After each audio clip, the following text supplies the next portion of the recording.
But today we're going to continue our discussion of relationship regulation theory and move on to the fourth of the four models. The basic idea here is that we organize social relationships according to these four cognitive models. In fact, ethics is really built around these four cognitive models. We're oriented, well, as Aristotle said, we're social animals. We're oriented toward relationships with other people, and healthy people at least want relationships with other people for their own sake. Even introverts, and as I was reading the section on null and asocial relationships, I took thinking I'm pretty introverted. Actually, I sound like a nut, given the description. But there are degrees of all of these things, but even a pretty introverted person nevertheless values relationships with other people.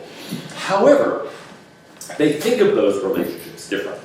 And the thesis behind this theory is that there are really four models that we have sort of built into the structure of the mind that we then apply to understanding these relationships. Now, which particular social role goes with which kind of relationship, that's something that can vary from individual to individual, from culture to culture.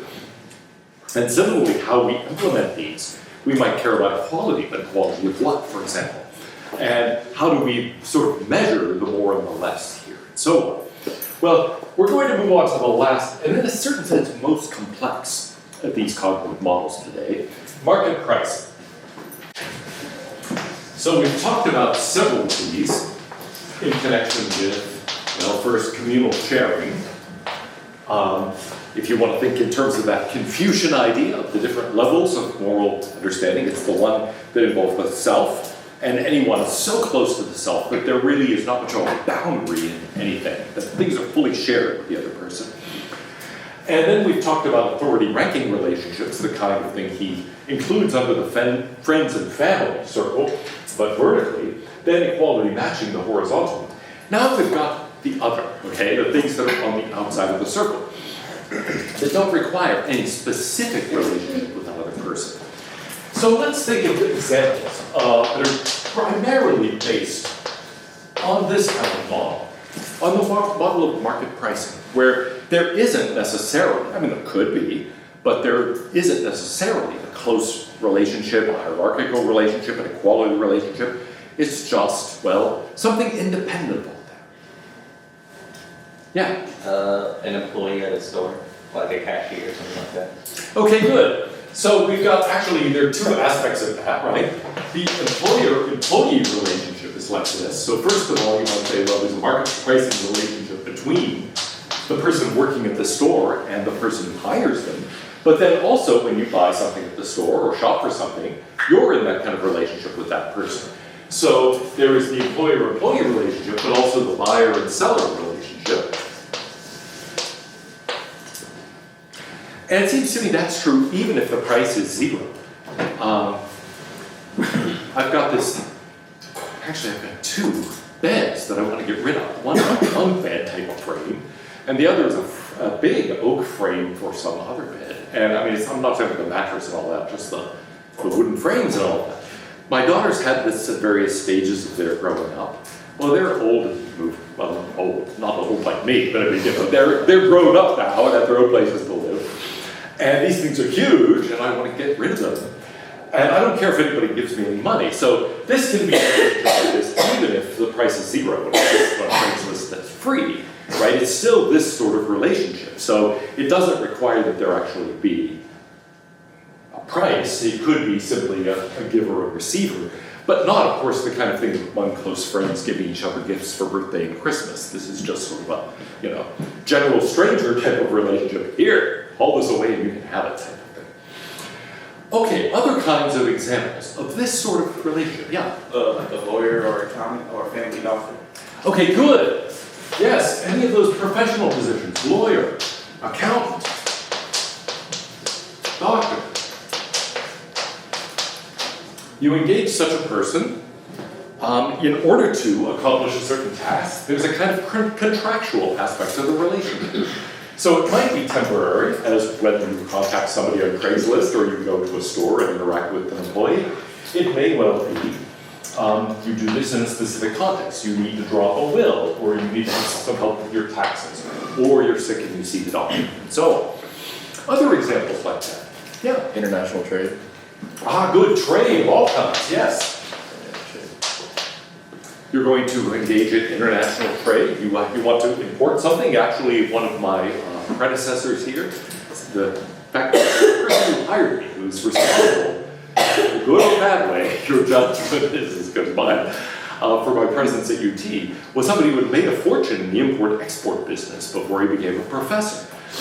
He was one of the few really rich philosophy professors I knew, and it wasn't for teaching philosophy. And anyway, he did it through international trade. It's not because he had friends in these other places, it's because he, well, developed business relationships. So business relationships of all kinds tend to be like this.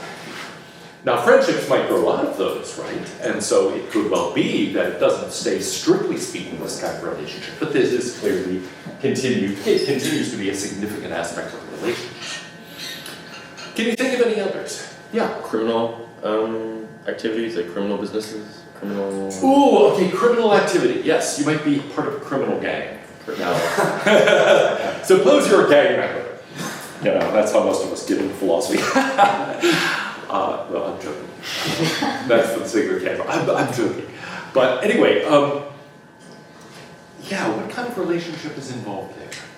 Yeah. Isn't there usually something more like, I don't know if you've ever been in a gang, so but there's usually like initiation and like gangs like kill people and there's like territorial things and that just seems much more than market pricing. It's more. Like if you're gonna be criminal market pricing, I think like prostitution, because that is like a very like, that's actually one of the like best examples of a free market industry.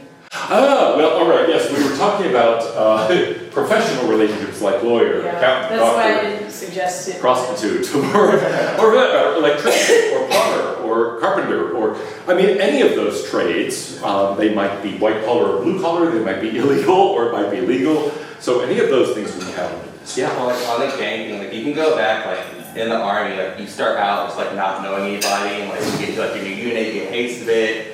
You're the new guy, more or less. So it starts out kind of marketplace, and then like you get to know everybody and kind of friendly and stuff like that. So it's kind of the same concept with the gang, but this one's legal. Yes, okay, right, good point, yeah. Gangs are more of a family aspect from what I know, so I don't think it's market price. Right. Yeah. Okay, yeah. Cartel, like This is- cartel, selling, trading with drugs, like that kind of stuff. Not like going and shooting somebody. Ooh, You're doing well- that for money. You're doing that for. Okay, yeah, cartel might well be like this. That could be involved among countries as like OPEC, or it could be a drug cartel, or it could be a perfectly legal cartel, and so on. Now, yeah, if we go back to the gang question, I think it's actually a really interesting question. Because you might think, look, there could be elements of all of this. What really makes these distinctive, and here I should say, we're apparently going to focus on this next time, but Fisk has this view that there is a level of complexity that is associated with each of these in terms of what kinds of things you keep track of. The simplest is communal sharing. Mine is yours is mine. We don't really keep track of anything, and so it's kind of minimal in its complexity. So he sees communal sharing as the simplest of these. But then there is authority ranking. There we pay attention to greater and less, who's below, but we don't really measure how much, right? I mean, being a professor, I'm responsible to my chairman. The chair is responsible to the dean responsible to the provost. Well, you might say, how big is the gap between professor and chair? How does it compare to the gap between chairman and dean, etc.? There's no answer to that question, right? It's not really computed. It's like, I don't know. That we don't measure the greater and less, we just know greater and less. And so it's a pretty simple model. Equality matching is different because now we pay attention to amounts. We think not only who's greater or who's less, but what does it take to bring it back into even balance? So we care about the magnitudes. Here, all we really need is greater than, less than. Here we don't really need anything. Here we not only need that, we need addition and subtraction in order to understand when things are even. So I suppose in both we need equality. But then when we move to market pricing, what's different? We need ratios. We need proportionality. We need to figure out how much somebody's contributing. And not just, is it more or less, what does it take to get it back to even? But here we're comparing apples to apples. Here we're comparing apples to oranges, and we have to figure out proportions. So here, we, in addition to all that, need multiplication. We need division. Okay? We need to be able to compute percentages and ratios and proportions and fractions. And that makes that more complicated. So if we think about the gang, we can think, well, how did the members of the gang think about what? How to divide up the loot, right? There's a song about stupid people. You know, who gets the pesos? But you rhyme peso with say so. It's really good. Anyway, it's a great song. I forget now exactly how it goes. But you know, one of the questions that arises in the song is, well, how does the gang divide up the loot? And you might think, okay, do they just all share it? Then it's a communal sharing model. It's kind of the family, right? And a lot of crime things are like that. They compare La Cosa Nostra. It's, you know, our family, right? And it's the Godfather who runs the mafia. And so it's supposed to be set up, but on the other hand, it's not really a communal sharing relationship because the Godfather's the boss of it. So it's kind of an authority ranking relationship. Who's higher, who's lower in the organization. You can think, well, are we splitting things evenly? Then we've got a kind of equality matching thing going on. But then it might be market pricing if we're thinking about ratios. Okay, so we rob the bank together. Now, who gets what? Right? And this guy says, hey, when I thought of the plan, man, I get 2 shares. Yeah, okay, you thought of the plan. But hey, I drove the getaway car. That was easy. We went into the bank, we drilled through the wall, okay? And we killed the guard, man. We really was, you know. And so, well, okay, my pathetic attempts at starting sort of accent. In any event, the idea here is supposed to be, well, look, if we're thinking about proportions, then we are in a kind of market pricing thing, where we're thinking, well, how do we divide it? Your contribution was greater, right? We make it proportional to your contribution. So it really depends on the gang. I think a lot of informal gangs really are down in this neighborhood. If it starts like, hey, we're all sharing in this equally, it's more like this. If it's really like, well, who contributed how much? And probably once a gang gets big enough and successful enough, people are going to say, but wait, I'm doing more. I deserve more. And then you're moving into this territory. Yeah. I just, as you discuss this, I can't help myself from mentioning the scene in the beginning of The Dark Knight, where the Joker tells all of his henchmen to kind of kill each other, but he doesn't tell them. He tells one guy, shoot that guy, and then the next guy, shoot the other guy. And by the end, they've all killed each other, and he gets all the money. Ah, okay, yes. So is that sort of a market pricing relationship gone wrong? Yeah. Well, there is. Okay, good. There is a kind of instability that can be introduced in market pricing under certain circumstances. All of it, a point stressed in the article, which we'll get to more on Wednesday and Friday, but it's appropriate to talk about now. All of these models are functional and effective at certain kinds of tasks, but pretty dysfunctional and not very effective at certain other kinds of tasks. Okay, so market pricing is going to work really, really well for certain things, and it's going to work really, really badly and set up dangers in other kinds of contexts. So, as with all of these others, there are going to be pluses and minuses. So, before we go on to continue to discuss this, let's think actually about the ways in which what makes these distinctive, right? The employer-employee, the buyer, the seller, all of these professional trade relationships or business relationships, professional relationships, cartels, gangs, etc. What do they all have in common? Unit of Kind of like a supply and demand, like someone needs it and the other is providing. Ooh, okay, supply and demand. Somebody has a need, somebody else is providing. So that's right. And some people have said that actually the fundamental thing here is economic exchange. In fact, that's the way Marx and a variety of other thinkers contemplate this kind of relationship. Now, one thing Fisk is concerned to stress is, look, that is really important, but it doesn't have to be prior. It can actually emerge out of this. And how does that happen? Well, the thought is, actually, we need a scale. Okay? We need a scale according to which different kinds of goods can be compared. We don't actually need that here. We don't need any kind of scale. Okay, if we're just sharing everything and we're working on all of it together, we don't need to know. Suppose we're a bunch of volunteers taking care of the grounds. And some of us are pulling weeds, some of us are planting flowers, some of us are mowing the lawn, some of us are raking leaves. We don't have to know how mowing the lawn compares to raking the leaves, okay? It doesn't matter. We're just pitching in and helping as a group. And so we don't need any of that. For authority ranking, all we need to know is who's the boss and who's telling other people what to do. Somebody there might be saying, all right, somebody needs to mow the lawn over by there. You, go over there and do that, okay? And then we've got this authority ranking relationship. Maybe we're concerned with equality, but that's going to get tough, right? As soon as we're talking about different kinds of tasks. If it's a question of, we've got these flowers to plant, each of us will take a half dozen flowers and go plant them. Okay, then we can say this. But if one person's going to be planting flowers, somebody else is weeding, somebody else is cutting the lawn, all of a sudden we think, well, how do we compare those different activities? How much lawn cutting corresponds to how much weeding, corresponds to how many flowers planted, etc. Then we're in this territory, okay?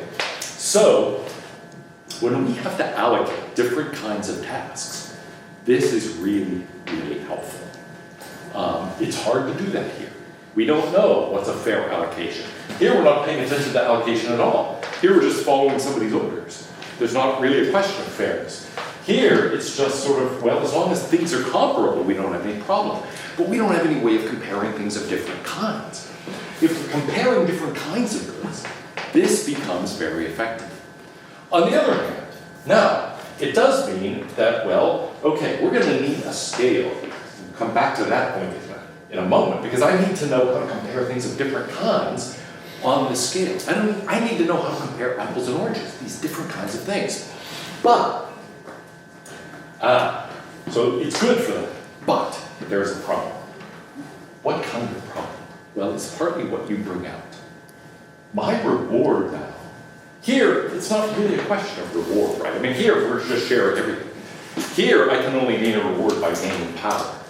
Here, well, we're supposed to keep things in even balance. So actually, we're all in the same boat. There's no way for me to get ahead. Here, I can get ahead by giving myself a higher proportion. Ooh, but now, how can I get a bigger proportion of the whole? I want more of the pie. How can I justify getting more of the pie? Yeah. You need something that can compare apples and oranges, not like a dollar, but like something that's like a shared unit of value that everyone agrees on, having some kind of set like marker of storage.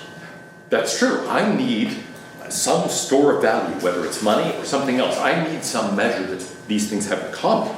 And then, if I want more, I need to get more of that measure, right? Yeah. So in the Iliad, Agamemnon's army, they based off the rewards splitting up by who had the most like honor accolades during the fight. So if you had the most kills, you'll get the better most rewards and stuff like that. But the king can kind of override that sometimes with his authority power. Oh, good. All right. Excellent. So if you are the person who is getting greater rewards by killing more of the enemy, let's say, then how can you increase your share of the reward? Well, you can kill more of the enemy. Or you could make sure the other people competing with you kill fewer of the enemy. Okay? Now that's how it's kind of a little bad. It's like, ooh, well I can go out there and be even more aggressive, or I can hide everybody else's ammunition. I get a greater proportion. Well, yeah, there is that danger. And so we have to think carefully about how to structure this in a way that encourages you to do the good thing and not encourages you to do the bad thing. Like work harder on behalf of the gang, not set everybody else up to kill each other so that you get all of the rewards. Notice, by the way, that in the kind of context you're mentioning, presumably somebody would notice that, right? And you would get in big trouble for doing that. So almost always, this kind of relationship requires some kind of background, some kind of authority, some kind of rules, something that keeps people from manipulating the system in negative ways.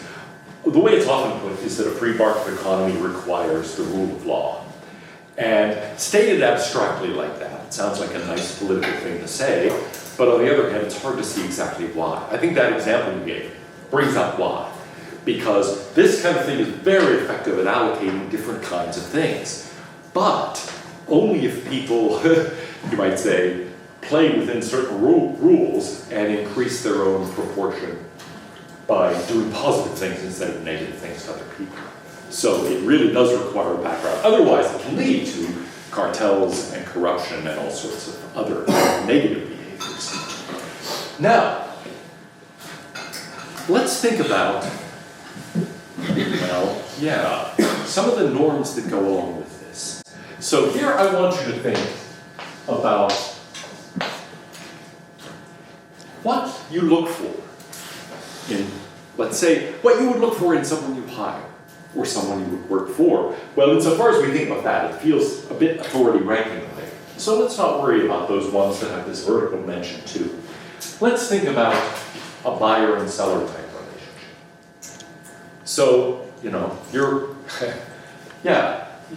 buying from a certain store, let's say. What are you looking for in that? Yeah. A reasonable price. Ah, okay, good. So, you're looking for a reasonable price. Now, what do you mean a reasonable price? Like, if I'm trying to buy like a banana and it's like it's in season, I shouldn't be like paying like $3 for the pound. It's like I'm in an area where they grow, as opposed to like if I was like in the middle of like a desert asking for like something that just doesn't grow needed to the area.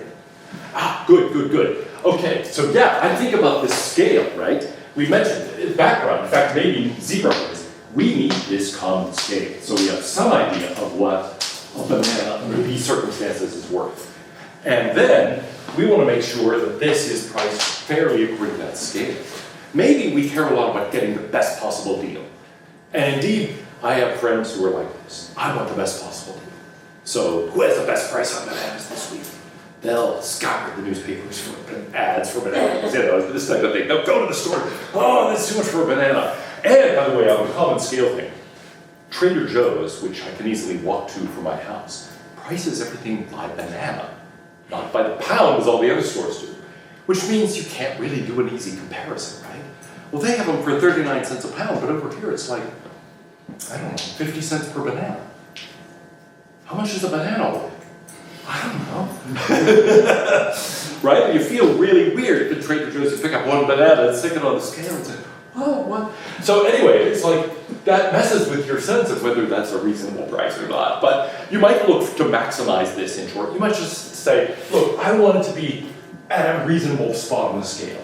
I don't care if somebody else, maybe I don't have the lowest price, but still it's a good price, it's a reasonable price, it's a fair price. And that's defined in terms of that common scale. You want to get Quality. quality, good. I'm looking for a good banana. Some bananas are a lot better than others, right? I've eaten bananas my whole life. I like bananas, but then I visited Costa Rica. It's like I had never tasted banana before. When you get a banana right off the tree in Costa Rica, it's so buttery, it's so good. It's like, oh my gosh. And it's the same thing with the coffee there. I didn't like coffee until I went to Costa Rica. And then, it's like, that's what coffee's like. It's like, holy Moses. So anyway, there are big differences in, so I want, a good thing in addition to that reasonable price. What else? Yeah. There's generally, aside from price discrimination, there isn't really discrimination. Like anyone could go and buy bananas. Ah, okay, good. There is something about market pricing relationships that really do exhibit a kind of universality. Okay? If I'm selling bananas, hey, anybody can come and buy my bananas. It is not, it's a kind of relationship that's open to anyone. It is not like that with these other kinds. If I'm in a friendship, it's not like, hey, I'll be friends with anybody. In fact, we think people like that are weird. I did have a friend who went to college, and the very first day, somebody knocked on his door.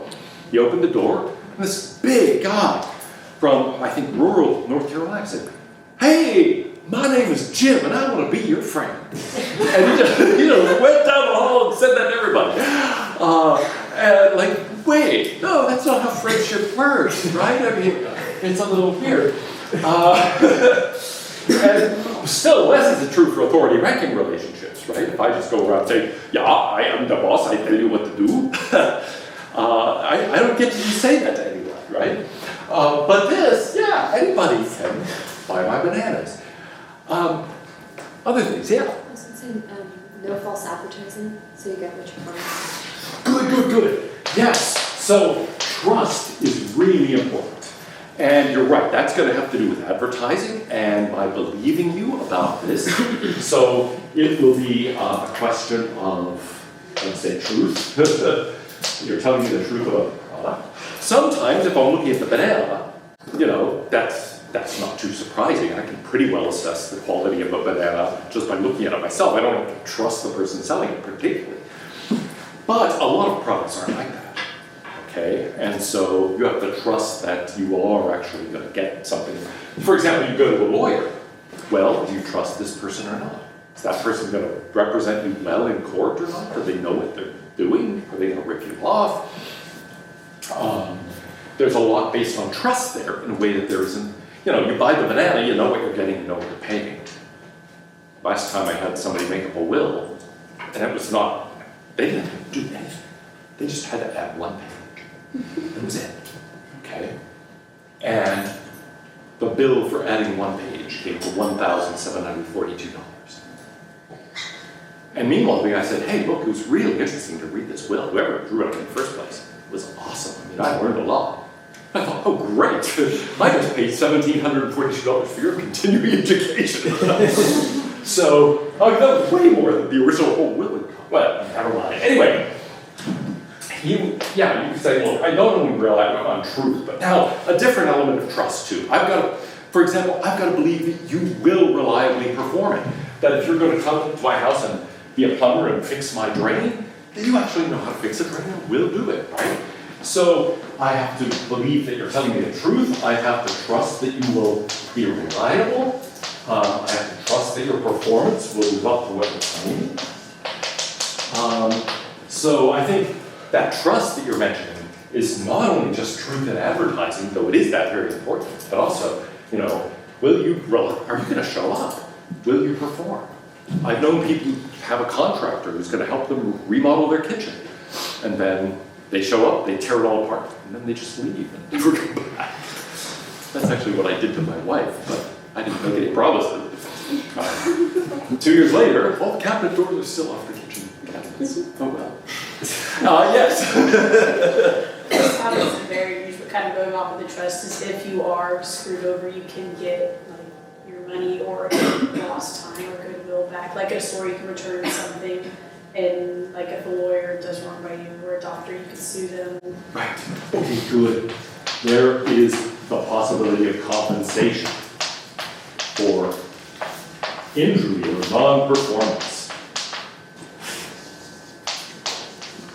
Exactly right. And one of the things that makes that possible is, well, actually a couple of things. One is that there is a kind of universality to this, which means it is possible to actually come up with some rules about it, right? There are extensive laws about contractual relationships, the law of contracts.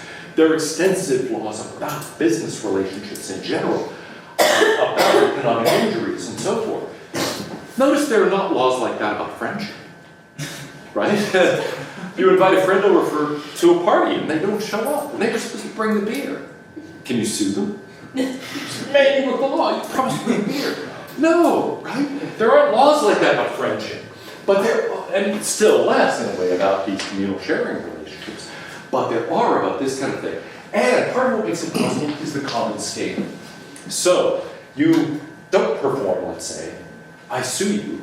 And you say, well, if it were equality matching, you might say, oh, it's just a question of now, either I have to perform or you get to fail to perform for me, right?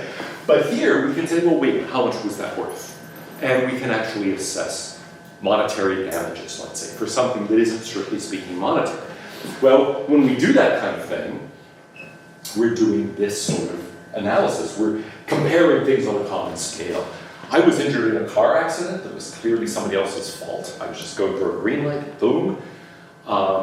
So I got $750 for pain and injury, or for pain and suffering, or whatever. Wow, that was worth going through a year of pain for.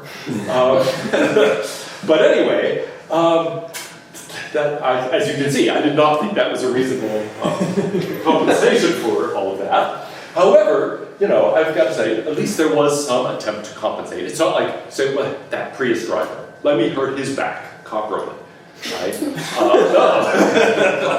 It's not like, now there are places that are like that, right? Where it's sort of like, wait, okay, that person put out your eye, you put out his eye, and now we're even. That's kind of an equality matching thing. Here we say, well, no, we can compare things of different kinds. So whenever that sort of compensation is possible, it indicates we're in this sphere and we've got a common scale. And here's another advantage of that. If things go wrong, it's much easier to set them right now in a positive way, given this model of relationships, than it is in other kinds of models. Notice that even in a marriage, let's say it's based on communal sharing, let's say something goes wrong in the relationship, it can be very hard to get out of that and fix it. It tends to go into this cycle of recriminations. If you've ever seen people go through a divorce, it can go increasingly nasty because, well, the problem is once things go wrong, there isn't a way of compensating. You can't say, gosh, you cheated on me when you were on that business trip. So how much is that worth? Exactly, right? Until the relationship is gone and is divorced, and then somebody says, well, but I mean, within that, there's no real compensation. And so here there is that kind of thing. Here, in a certain sense, it is easier to try to get back to an even basis than it is in some of these other models. All right, other norms. Yeah. I guess I'm realizing we use the common scales or market pricing, but there's a lot of difficulties that arise. People interpret those differently and say, oh, well, I believe that these bananas are totally worth this amount, but it's not. Or employer-employee, well, I think I'm doing enough work for, but then employer says no. Good. Okay, excellent. So, yeah, there are many problems here, actually. I'm glad you put your finger on this, because if we've got to create this common scale, it's not just one like authority ranking, where we were drawing that kind of line, but it was just sort of a more or less. Here we care about how much higher it is on the line. That's an equality matching thing, but also that you've got to take things of different kinds and put them on the scale. So if you think about the problems that are special here, it isn't just the greater and lesser problem that we have here. It isn't just this how much greater, how much less that we have here. It is also how do we take these goods of different kinds and put them on the scale in the first place? So, it's actually the sort of problem you encounter. If you've ever studied in any previous course utilitarianism or cost-benefit analysis or anything like that, you've got this problem of how do you construct this common scale? How do you find the value of this thing on that common scale? And you're absolutely right, it can be very different. The lawyer can say, hey, adding that one page to your will is that's a bargain for only $1,700. I can say that's outrageous. And similarly, it might be that, well, I've known people who think they're worth much, much more than they actually get paid. I remember when I first got here, there was a philosophy professor who used to sit down in the lounge and complain about how little he was paid and how much the football coach was paid. And he didn't see anything like the contemporary salaries of the football coach. That was small potatoes then, should have known what was coming. But anyway, I mean, in most states, the football coach is the highest paid state employee in that state, higher than the governor or a court justice or presidents of universities or anything of that sort. In a few states, it's a basketball coach, so you can kind of tell which sport is big where, by that. But to get back to the point, my response to that was just like, oh yeah, the 100,000 people pay a lot of money to come and hear your philosophy lecture. We weren't friends after that. But you might say, look, how do I put my value on this scale if I'm thinking about how much I contribute as an employee or how much my product is worth? Hey, I write a song and I produce a CD with that song on it. How much would you pay for that CD? I think, man, this is brilliant. It's worth a lot of money. Other people think, well, if you offer to give me one, I might take it. And so we obviously have very different. So how do you decide this? How do you know where to put things on the scale? Now, It is tricky, right? So we've got two things here, at least. We've got things of different kinds. If it were all bananas, that'd be not so hard. More bananas, less bananas. But of course, even there, greener bananas, yellower bananas, browner bananas, maybe better bananas, closer to the actual time of picking, etc. Anyway, different kinds even within bananas. But suppose we just think things of different kinds. But then we've got activities, right? People's work ethic. And we've got the products of those activities. Sometimes it's very easy to isolate the activity from the product. You actually care about the drain installed and not particularly how long it took the plumber, for example. But sometimes it might be the activity. You want to take piano lessons and you pay for an hour of the teacher's time. You don't think, well, I'll pay you by the Mozart composition that I learned to play. You pay by the hour. And so sometimes we care about the activity itself. Sometimes we care just about the product. Sometimes we care about good. And we have to figure out how to put all of those on a scale together. How much is a piano lesson worth? How much is, well, the product of an activity like a repaired toilet worth? How much is a banana worth as compared to an orange, as compared to, just think about cars. You know, how much is this car worth as opposed to that car? It can be very hard to settle those questions. Now, what happens in an actual economy? And what are some things we think about when we think about where to put things on that common scale? Yeah? Production costs. Okay, good. One thing we think about is the cost of production. Some things are just expensive to produce. Other things are really cheap to produce. And so that's one of the things that presumably enters into this. And one way in which it matters as a kind of minimal constraint is, look, if I can't get enough for this, if it doesn't come out high enough on the scale that it's at least as good as the cost of production, there's no point in my doing it, right? Suppose I say, wow, okay, I can produce this object, but it will cost me $1,000, and then I can turn around and sell it for $3.50. I mean, $3.50, not $350,000, isn't it? Then you might say, well, yeah, okay, don't do it then, right? So the cost of production is going to be an important constraint. What else? Yeah. The skill that it takes to like produce the thing or like perform the task. Okay, yes. Okay, the work of, well, skill. The work of a skilled lawyer or doctor or plumber, etc., might be worth a lot more than the work of some less skilled artisan in those respects, right? Sometimes it doesn't really matter if you're buying a quart of milk at the grocery store. You don't really care how skilled the cashier is beyond a certain point of like getting the price right. But on the other hand, some of these, yeah, the skill is a huge factor. What else? Yeah. The standard price of the product, so related to the cost of production, like if you're ordering a potato or something from a restaurant, that's going to be pretty cheap. But anywhere you go is going to be $5, $7 for food, so they're going to charge you that much. Okay, yes. So we've got factors like, well, the prevailing scale. We don't construct these scales out of nothing, really, normally anyway. There's already a prevailing scale, right? So let's say my band produces a CD. What do we sell it for? How do we know how much our music is worth? Well, CDs cost a certain amount to produce, but then, yeah, it's going to depend on our skill and how much people want to listen to our music, but to some extent, it's going to depend on what people charge for CDs, right? No matter how good our music is, you might say, but look, that band's almost as good, and their CD is $10, and yours is $350. Spend $350 on your CD. I mean, think about your favorite band and think, what's the most I would pay for one of their CDs? I don't know. Somebody comes out with a new record, right? And they say, yeah, and you can get a signed copy for $1,000. And those will be the only few ones available. The only way to get these songs is to do that. Would you do it? No, it's like, yeah, I love those guys. But those are pretty good, so just settle for that, right?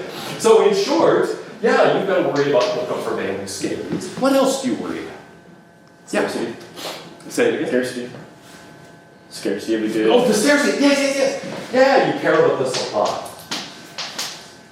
okay? And the demand, things that are going to involve how scarce or how plentiful this thing is.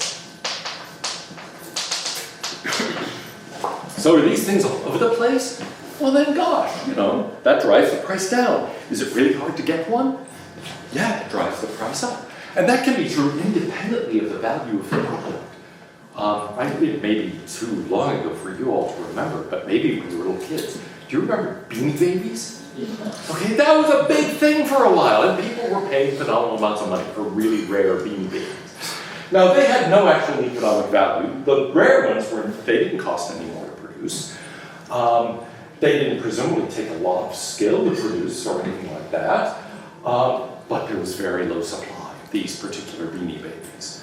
So I will confess that when my daughters were little, I once drove to a remote town in Massachusetts, specifically because I heard they had one particular kind of Beanie Baby that was extremely rare all through the country, and I paid $60 for that Beanie Baby that now sits on the floor of the closet they used to have. But anyway, why on earth did I drive 100 miles out of my way to go to Acton, Massachusetts to this little shop and pay $60 for a little stuffed toy?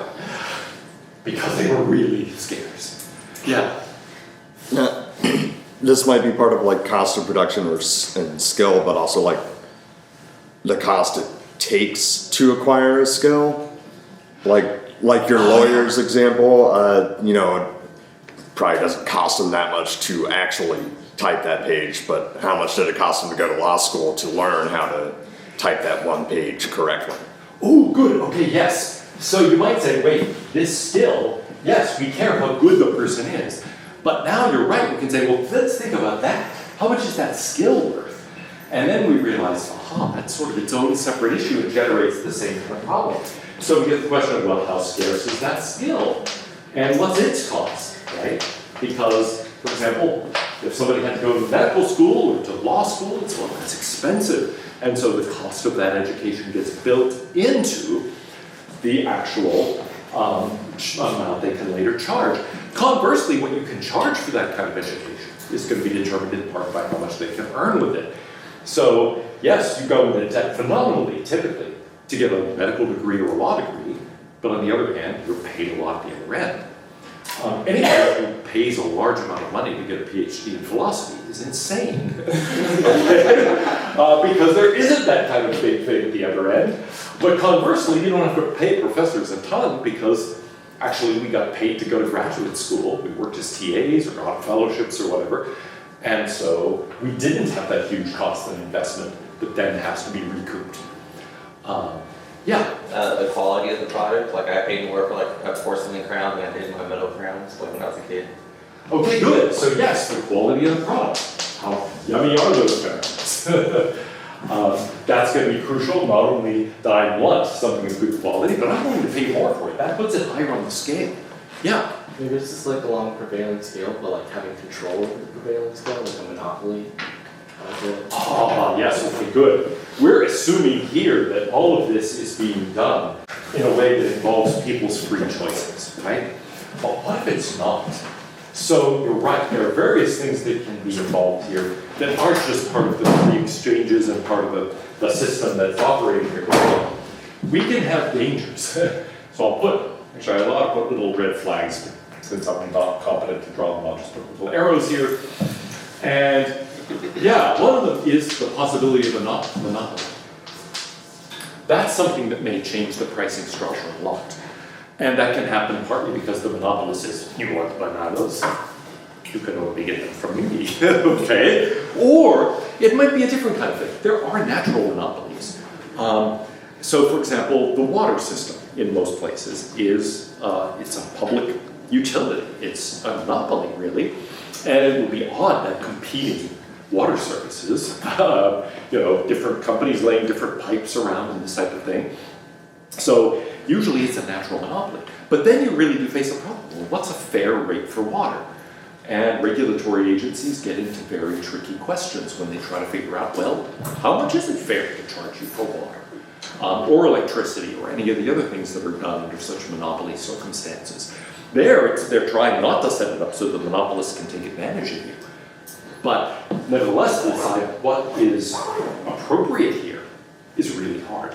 And actually, one of the questions that makes it so hard is typically with a water system or with electricity, the cost of production, it depends how you think of it. The cost of creating that system, of water treatment plants, of pipes and so on going through, that's huge. Similarly, the cost of building power plants and then having distribution lines and so on, huge cost. But what's the cost of the electricity that's actually being produced for you when you turn on that lamp? Or the water you take a shower with or drink? That's very low. So there's a huge fixed cost, but then a trivial marginal cost of your initial use. But if we say, well, it should be the marginal cost, then nobody's paying for the system, right? So that doesn't work. But if we say, well, you gotta pay for the whole system and you gotta pay equally no matter how much you use, you might say, well, I use very little, but I get this huge bill, which that doesn't seem right. So anyway, to decide what's an appropriate scale is a really hard question. The same thing arises with pharmaceuticals. The big cost isn't producing a pill usually, it's doing the research that comes up with a pill in the first place. Yeah.